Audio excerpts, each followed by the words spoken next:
सभी लोगों को सुनाऊंगी वट सावित्री व्रत में सुनी जाने वाली वट सावित्री व्रत की संपूर्ण कथा। अतः आप सभी लोगों से निवेदन है, आप सभी लोग बड़ी ही श्रद्धा तथा प्रसन्नचित मन से इस कथा को पूरा अवश्य सुनिएगा। हमारे हिंदू धर्म ग्रंथों में हर सुहागिन महिला अपनी सुहाग की रक्षा के लिए ईश्वर से कामना करती है। पति की लंबी आयु की दुआ करने के साथ साथ वह उसकी तरक्की के लिए कई उपवास भी रखती है। ऐसे में वट सावित्री व्रत का महत्व बहुत अधिक बढ़ जाता है।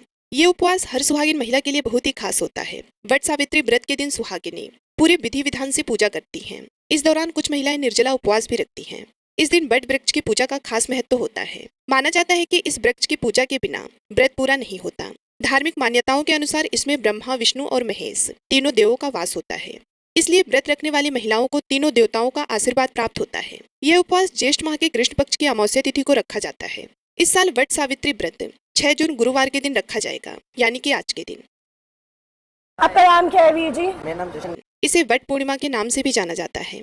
इस दौरान सत्यवान और सावित्री की कथा सुने बिना ये व्रत कथा अधूरा माना जाता है।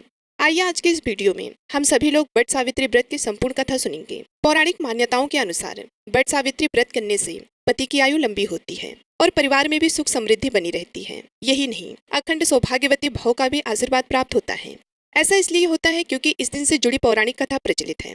ऐसा माना जाता है कि मंद्र देश में अश्वपति नाम के धर्मात्मा राजा का राज्य था और उनकी कोई भी संतान नहीं थी। राजा ने संतान प्राप्ति के लिए यज्ञ करवाया, जिसके शुभ परिणाम के बाद उनके घर एक कन्या का जन्म हुआ। इस कन्या का नाम सावित्री रखा गया। समय के साथ साथ जब सावित्री बड़ी और विवाह योग्य हुई तो उन्होंने धुत्मसेन के पुत्र सत्यवान को अपने पति के रूप में वरण किया। बताते सत्यवान के पिता भी राजा ही थे, लेकिन उनका राजपाट छिन गया था, जिसके चलते वे दरिद्रता में जीवन व्यतीत कर रहे थे। सत्यवान के माता पिता की भी आंखों की रोशनी चली गई थी और वे जंगल से लकड़ी काटकर उसे बेचकर अपना गुजारा कर रहे थे। वहीं जब सावित्री और सत्यवान के विवाह की बात चली, तब नारद मुनि ने सावित्री के पिता राजा अश्वपति को बताया कि सत्यवान अल्प आयु हैं और विवाह के 1 वर्ष पश्चात ही उनकी मृत्यु हो जाएगी। नारद मुनि की बात सुनकर सावित्री के पिता ने उन्हें समझाने का बहुत प्रयास किया, लेकिन वह नहीं मानी। अंत में सावित्री का सत्यवान के साथ विवाह हो गया। शादी के बाद सावित्री अपने सास ससुर और पति की सेवा में लग गई। फिर एक दिन वो दिन भी आ गया जिसका जिक्र नारद मुनि ने किया था, सत्यवान की मृत्यु। उसी दिन सावित्री भी सत्यवान के साथ वन को गई। वन में सत्यवान लकड़ी काटने के लिए जैसे ही पेड़ पर चढ़ने लगा कि उसके सिर में असहनीय पीड़ा होने लगी। कुछ देर तक वे सावित्री की गोद में अपना सिर रखकर लेट गया। कुछ ही समय में उनके समक्ष अनेक दूतों के साथ स्वयं यमराज भी खड़े हुए थे। यमराज सत्यवान की आत्मा को लेकर दक्षिण दिशा की ओर चलने लगे और इधर पतिव्रता सावित्री भी उनके पीछे चलने लगी। आगे जाकर यमराज ने सावित्री से कहा कि हे पतिव्रता नारी, जहाँ तक मनुष्य साथ दे सकता है तुमने अपने पति का साथ दे दिया, अब तुम लौट जाओ। इस पर सावित्री ने यमराज से कहा, जहाँ तक मेरे पति जाएंगे वहां तक मुझे जाना चाहिए, यही सनातन सत्य है। जब यमराज ने सावित्री की वाणी सुनी तो यमराज सावित्री की वाणी को सुनकर बहुत ही प्रसन्न हुए और उनसे 3 वर मांगने को कहा। यमराज की बात का उत्तर देते हुए सावित्री ने कहा, मेरे सास ससुर अंधे हैं, उन्हें नेत्र ज्योति दे। यमराज ने तथास्तु कहकर उसे लौट जाने को कहा और आगे बढ़ने लगे, किंतु सावित्री यमराज के पीछे ही चलती रही। यमराज ने सावित्री से प्रसन्न होकर पुनः वर मांगने को कहा।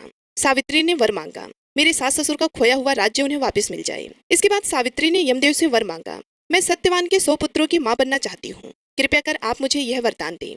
सावित्री के पति भक्ति से प्रसन्न हो यमराज ने सावित्री से तथास्तु कहा। इसके बाद सावित्री ने कहा कि मेरे पति के प्राण तो आप लेकर जा रहे हैं, तो आपके पुत्र प्राप्ति का वरदान कैसे पूरा होगा। तब यमदेव ने अंतिम वरदान को देते हुए सत्यवान की जीवात्मा को पास से मुक्त कर दिया। सावित्री पुनः उसे वट वृक्ष के पास लौटी तो उन्होंने पाया कि वट वृक्ष के नीचे पड़े सत्यवान के मृत शरीर में जीव का संचार हो रहा है। कुछ देर में सत्यवान उठकर बैठ गया। उधर सत्यवान के माता पिता की आंखें भी ठीक हो गईं और उनका खोया हुआ राज्य भी वापस मिल गया।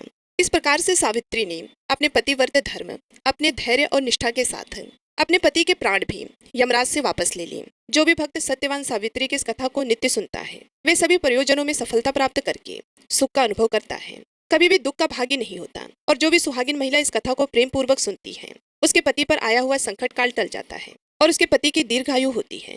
बोलो धर्मराज जी की जय, सत्यवान सावित्री की जय। यह व्रत अमावस्या के दिन आता है, इसलिए इस दिन सुहागिन महिलाओं को सोमा धोबिन की कथा भी अवश्य सुननी चाहिए और साथ में एक कथा गणेश जी की और लपसी तपसी की भी कहानी सुननी चाहिए। तो सबसे पहले आप सभी लोग सुनेंगे सोमा धोबिन की कथा, उसके बाद में सुनेंगे गणेश जी की कथा और उसके बाद में सुनेंगे लपसी और तपसी की कहानी। सुहागिन महिलाओं के अखंड सौभाग्य की कामना करते हुए मैं व्रत कथा को शुरू करती हूँ। तो बोलिए श्री हरि विष्णु की जय हो। एक साहूकार था, उसके 7 बेटे और 7 बहुएं और एक बेटी थी। उस साहूकार के घर अक्सर एक जोगी भिक्षा लेने के लिए आया करता था।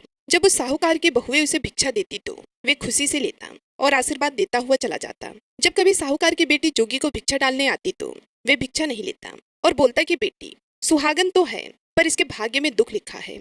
ऐसा सुनकर बेटी पतली होने लगी, किसी को कुछ भी नहीं बताया। ऐसा करते करते काफी समय बीत गया। एक दिन उसकी माँ ने कहा कि बेटी ऐसी क्या बात है, अच्छा भला खाने पीने को देती हूँ फिर भी तुम बिल्कुल पतली होती जा रही हो। कोई बात है तो मुझे बताओ, तुम्हें चिंता करने की कोई भी आवश्यकता नहीं है। तो इस पर बेटी ने अपनी माँ को जोगी वाली सारी बात बता दी। तो माँ ने कहा यह बात थी तो तुम मुझे पहले ही बता देती। अब की बार जब जोगी भिक्षा मांगने के लिए आए तो ही भिक्षा डालने के लिए जाना और मैं किवाड़ के पीछे छुपकर बैठ जाऊंगी। तो ऐसा ही हुआ। दूसरे दिन वो जोगी भिक्षा लेने के लिए आ गया और साहूकार की बेटी जैसे ही भिक्षा डालने गई तो उसकी माँ किवाड़ की ओट में खड़ी होकर बातें सुनने लगी। तो जोगी फिर से वैसा ही बोला कि तेरे भाग्य में सुहाग तो है पर सुहाग का सुख नहीं लिखा, मैं तुमसे भिक्षा नहीं ले सकता।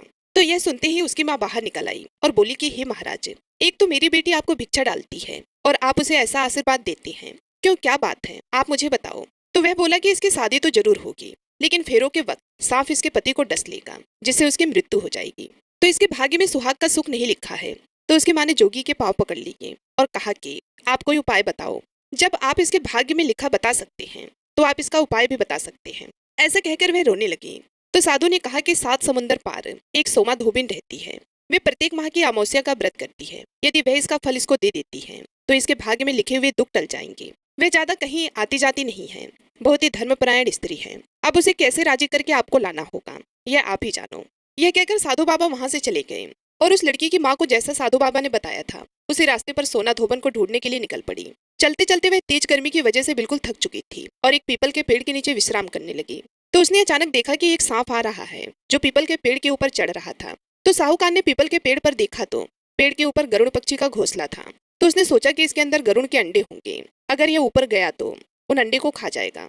तो यह सोचकर उसने सांप को मार दिया। इतने पर वहां पर गरुड़ पक्षी का जोड़ा उड़ता हुआ आकाश से आया और चोंच मारने लगा और कहने लगा कि तुमने हमारे बच्चे को मार दिया। तो वह बोली कि मैंने तुम्हारे बच्चे को मारा नहीं है, मैंने तो तुम्हारे बच्चे को बचाया है।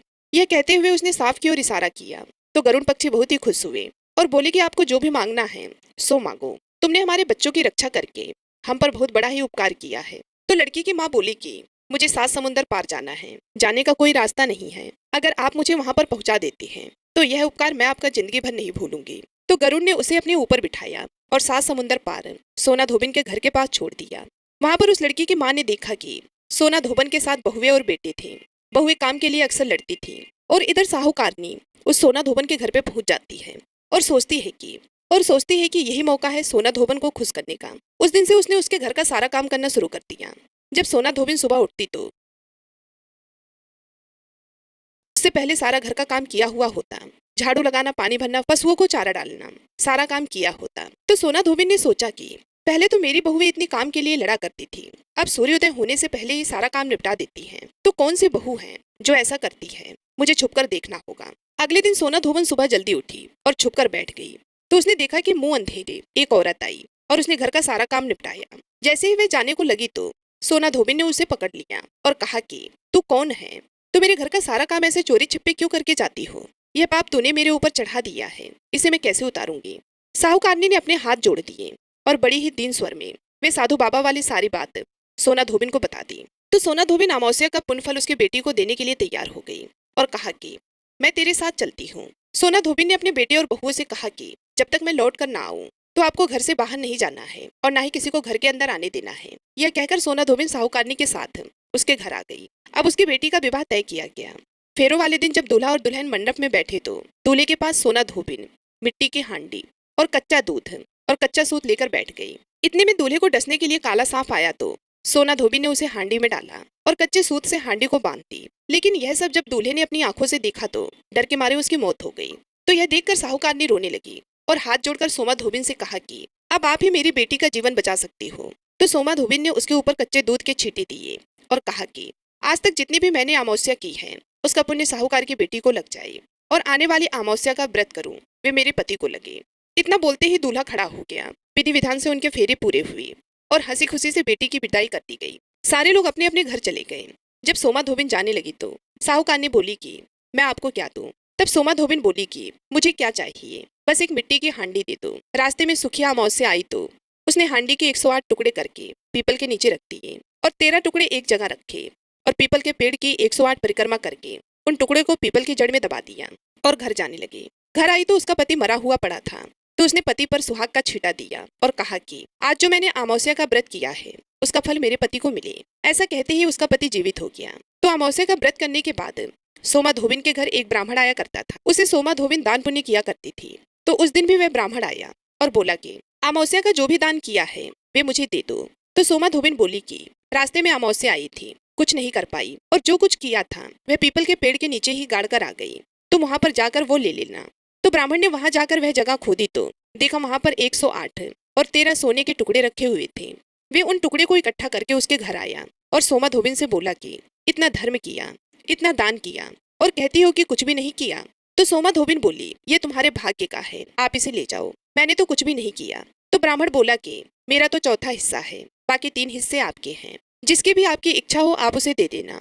तो सोमा धोबिन ने पाठशाला, प्याऊ, धर्मशाला, कुएं, पापड़ी आदि बनाने में वह सारा सोना लगा दिया और ब्राह्मण ने पूरे नगर में ढिढोरा पिटवाया कि सारे लोग अमावस्या का व्रत करें और पूरी श्रद्धा से सच्चे मन से पीपल वृक्ष की पूजा करें और दान पुण्य करें।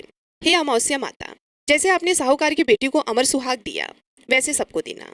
कहानी सुनने वाले को अमावस्या माता की जय हो। अब आइए सुनते हैं गणेश जी की कहानी। अमावस्या माता की जय हो। अब आइए सुनते हैं गणेश जी की कहानी। एक बुढ़िया माई थी, मिट्टी के गणेश जी की पूजा करती थी। रोज बनाए रोज गल जाए। एक सेठ का मकान बन रहा था। वो बोली, पत्थर का गणेश बना दो। मिस्त्री बोले, जितने हम तेरा पत्थर का गणेश गढ़ेंगे उतनी में अपनी दीवार ना चिनेंगे। बुढ़िया बोली, राम करे तुम्हारी दीवार टेढ़ी हो जाए।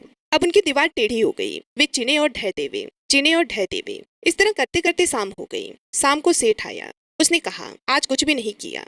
वे कहने लगी कि एक बुढ़िया आई थी, वे कह रही थी कि मेरा पत्थर का गणेश गढ़ दो। हमने नहीं गढ़ा तो उसने कहा तुम्हारी दीवार टेढ़ी हो जाए। तब से दीवार सीधी नहीं बन रही है, बनाते हैं और ढा देते हैं। सेठ ने बुढ़िया बुलवाई। सेठ ने कहा कि हम तेरा सोने का गणेश गढ़ देंगे, हमारी दीवार सीधी कर दो। सेठ ने बुढ़िया को सोने का गणेश दिया। सेठ की दीवार सीधी हो गई। जैसे सेठ की दीवार सीधी की वैसे सबकी करना। बोलिए गणेश भगवान की जय।